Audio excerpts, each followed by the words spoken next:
As-tu déjà entendu parler du business de la peur? Eh bien, si tu as entre 21 et 45 ans et que tu t'intéresses au business, que tu rêves un jour de réussir dans ce secteur d'activité tant prisé, eh bien, ce que je vais te demander, c'est de prendre le temps d'écouter pendant les 10 prochaines minutes cette vidéo qui, je suis sûre, va changer ta vie. Et si tu comprends ce qu'on explique dans cette vidéo, je suis sûre que dans moins de 6 mois, les informations qu'on va te donner vont te permettre de doubler ton patrimoine. Alors, si tu es prêt, si tu n'as pas peur de parler d'argent, on peut commencer. Si c'est la première fois que tu arrives dans ma chaîne, mon nom est Rosa Mbila. Je suis formatrice business, entrepreneur et juriste. Sur cette chaîne, on parle d'entrepreneuriat, on parle de motivation, on parle de business, on parle d'opportunités d'affaires. Alors, sois la bienvenue.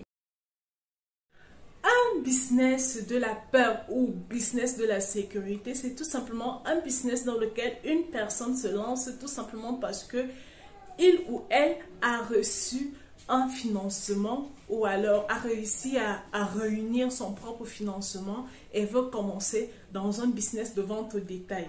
J'entends par là des instituts de cosmétiques où on vend des produits en détail, les gens qui se lancent dans le shopping, les gens qui se lancent dans les bars pour vendre de la boisson en détail, les gens qui se lancent par exemple dans la vente de chaussures. Vous voyez un peu tous ces petits commerces-là dans lesquels les gens se lancent en espérant qu'un jour ils vont devenir riches. Le problème avec ces business, c'est que ce sont des tu-rêves, comme j'adore les appeler. Ce qu'on appelle des tu-rêves. Parce que ils ne vous rendront jamais riches.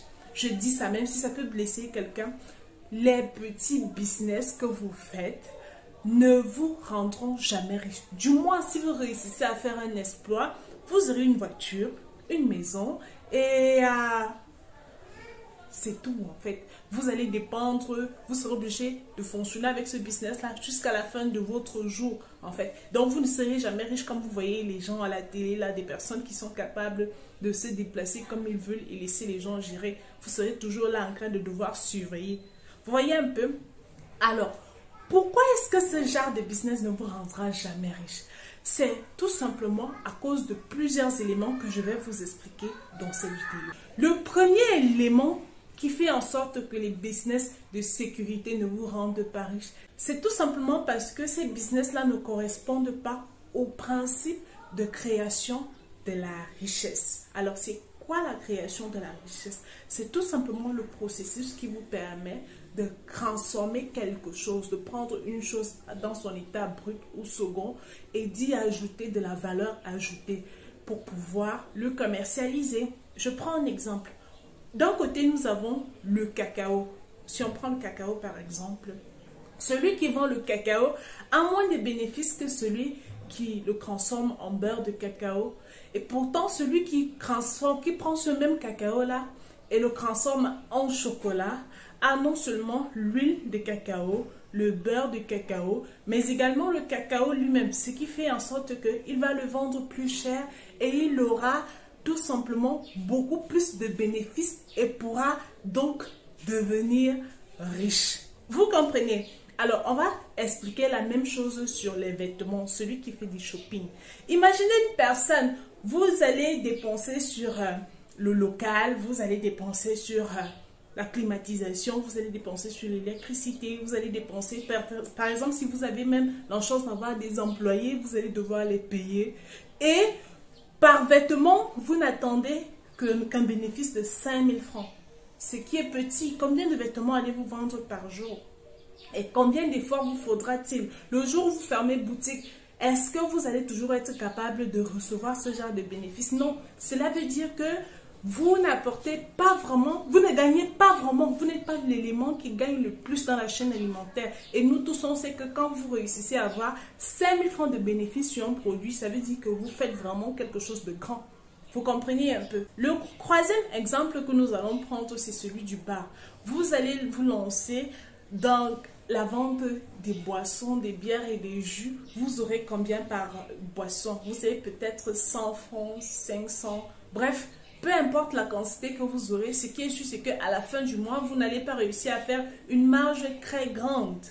Tout simplement parce que vous ne participez pas au processus de création de la richesse. Vous êtes juste le maillon de distribution qui permet justement au consommateur final d'avoir accès à son produit.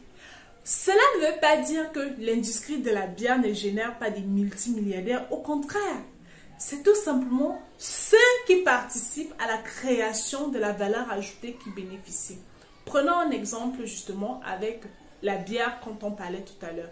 Les seules personnes qui peuvent devenir riches dans le business de la bière, c'est le fabricant, celui qui réussit à réunir justement les matières premières pour les transformer en bière. Et 2, le grossiste en fait, celui qui crée directement avec l'entreprise.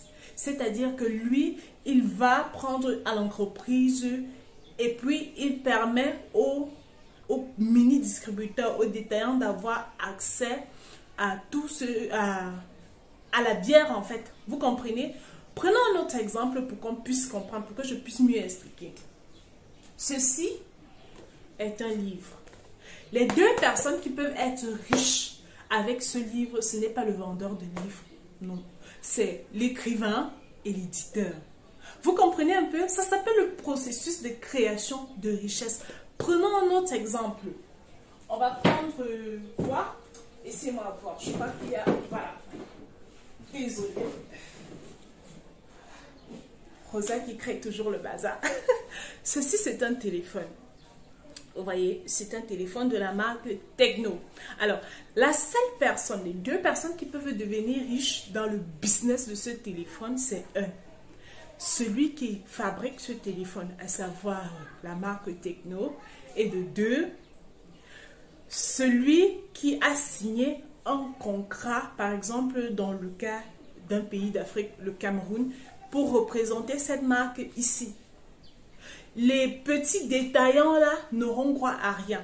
Tout simplement parce que, regardez, celui qui part traiter avec la grande entreprise, lui, il peut même aller là-bas, même quand il n'a pas l'argent, même quand il fait faillite, il peut aller, il commande 1000 unités de ce téléphone-ci à l'entreprise qui crée.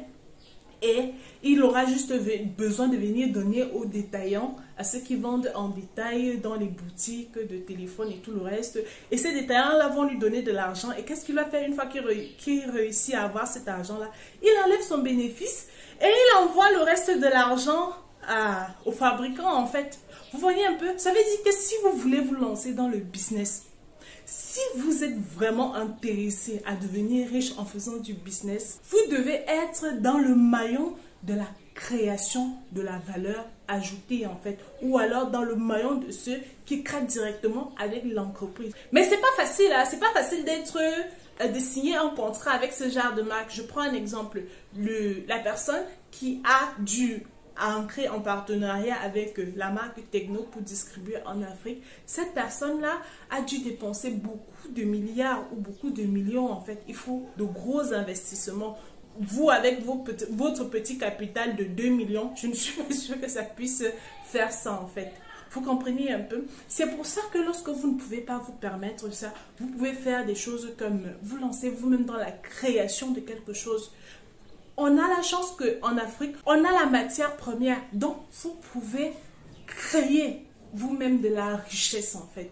Je suis sûre que, dit comme ça, ça se dit, mais et si je perds? Oui, c'est possible que vous perdez. Je ne vous ai jamais dit que vous allez gagner à tous les coups. C'est possible que vous perdez. C'est pour ça que beaucoup de personnes se lancent dans le marketing des réseaux, tout simplement parce que ça permet de créer avec l'usine en question, c'est-à-dire l'usine elle-même, l'entreprise elle-même, et de se faire des bénéfices. Voilà pourquoi en 2022, c'est l'industrie qui a créé le plus de multimillionnaires dans le monde.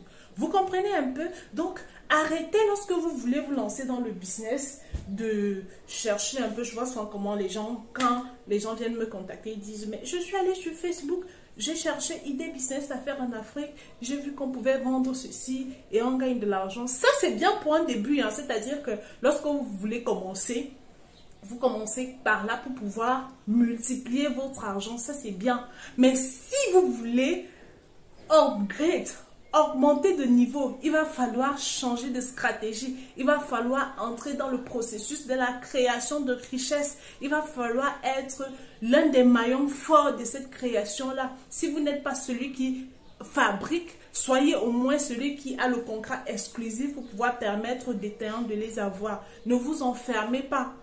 Et lorsque vous êtes encore jeune, vous avez la possibilité de prendre des risques. Vous n'êtes pas obligé de porter les peurs des gens qui vont vous dire, mais si tu échoues, si tu perds tout ton argent, et si tu perds tout ton argent, et puis quoi, au moins tu aurais appris, tu auras appris. Prenez des risques en fait, arrêtez de vous cantonner dans ce genre de business où une fois que tu as de l'argent, tu veux te lancer dans le salon de coiffure parce que tu as vu ta copine se lancer. Et la plupart du temps, même ceux qui réussissent par exemple dans les industries comme la bière et tout le reste, ce sont des personnes qui ont ce qu'on appelle des gros services. Je vais vous prendre un exemple. Quelqu'un a un hôtel et dans cet hôtel-là, pour pouvoir divertir ses clients, pour que ses clients ne sortent pas, il leur propose un service secondaire. Ce service secondaire-là, c'est la bière, c'est le restaurant. Vous comprenez un peu? Quelqu'un a un grand hôtel et parce que ses clients ont besoin de se relaxer une fois qu'ils arrivent, il leur propose justement de pouvoir se relaxer dans son spa. C'est dans ces conditions-là que ce genre de business-là rapporte vraiment de l'argent. Beaucoup de personnes se sont lancées dans ce genre de business, dans les business de petits détails, en espérant qu'ils allaient devenir riches, sauf que ce n'est pas arrivé. Et ont commencé à se lancer dans des choses comme la distribution, des choses pas très bonnes à consommer, en fait, des choses qui détruisent la santé, ou alors des business obscurs. Voilà, j'espère vraiment que cette vidéo-ci vous a permis de comprendre que la sécurité là que vous cherchez, en tout cas si vous voulez vous lancer dans le business et que vous rêvez un jour être à la tête d'un empire, oubliez les petits business, les business de la peur, oubliez-les, c'est-à-dire ne les considérez pas. Ou bien si vous voulez commencer, oui, c'est un très bon moyen. Mais pour continuer, il va falloir que vous vous injectez, vous entrez dans le processus de création des richesses. Et c'est pour cela qu'on est là. C'est pour cela qu'il y a des formations, c'est pour cela qu'il y a des coachs pour vous permettre d'avancer. N'ayez pas peur de commencer. Et n'ayez pas peur de tomber. Votre vie, votre jeunesse ne sert qu'à ça. N'écoutez pas ceux qui vous disent que vous allez forcément échouer ou alors vous n'allez pas y arriver. Même si vous n'y arrivez pas. Et si ça marche, est-ce que vous avez pensé à ça? Ou alors vous voulez vous contenter du petit, le restant de votre vie, vous voulez vous contenter de la même boutique chaque jour en fait.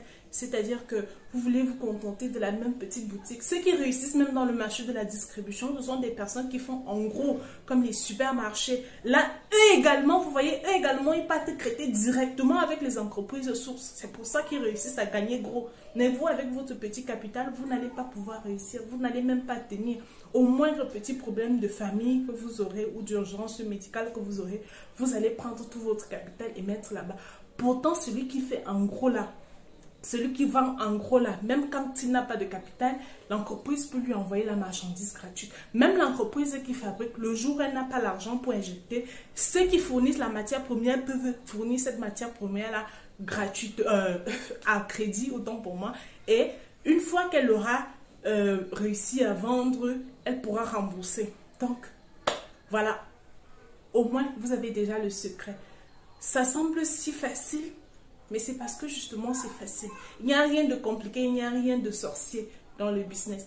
Il s'agit juste de comprendre le processus en fait. Une fois que vous avez compris le processus, tout sera simple et clair. Alors c'est tout pour cette vidéo. On se retrouve dans la prochaine vidéo. Justement, vidéo. Prenez soin de vous. Je vous attends en commentaire. Bye bye.